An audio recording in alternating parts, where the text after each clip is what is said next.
Activists and volunteers in Lethbridge, Alberta have set up an unauthorized safe injection site. This comes weeks after the province pulled funding for the city's only supervised injection site. Lethbridge has been hard hit by the opioid crisis, and harm reduction advocates say they have had to take matters into their own hands in order to save lives. Our Brian Labby has more on this exclusive story.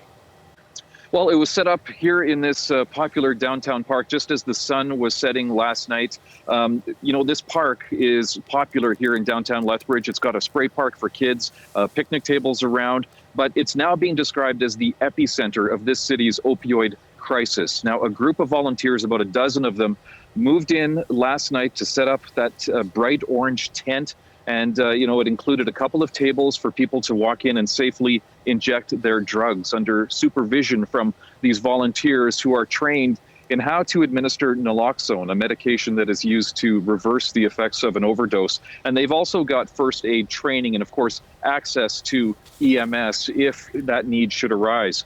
I spoke with Kim Porter. She's a volunteer with the group Moms Stop the Harm. Now, they are harm reduction advocates who believe that these sites save lives. Now, her 31-year-old son died of a fentanyl overdose back in 2016. She drove a couple of hours from Medicine Hat to be here last night to help set up this unsanctioned injection site, which, of course, ended up seeing only a few people last night.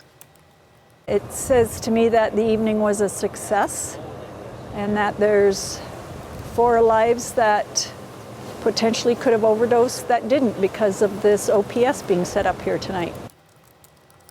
And of course, there was a lot of speculation about how the community would react, but everything was kept on the down low. The Lethbridge police did not show up to have any interaction with the group. Kim Porter says that the community really needs to rally behind this initiative. She says that, of course, in her view, it does save lives, and people need a safe place to come without being judged. And you've spoken to the organizers. Why act now? Well, you touched on this during the intro, Michael. The province this week released some opioid numbers for the second quarter of this year, the period from April through June.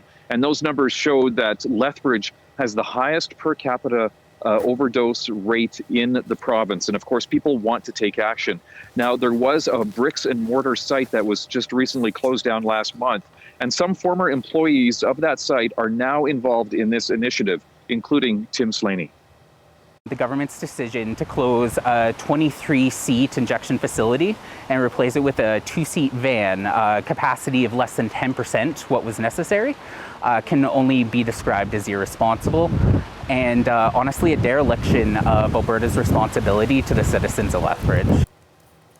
And Slaney says that, he doesn't believe what they're doing is illegal. He says that they've reached out to other overdose prevention groups across the country, and they believe that they are doing what is needed. He says it's his obligation and others to respond. I did reach out to the provincial government for some type of a response to this.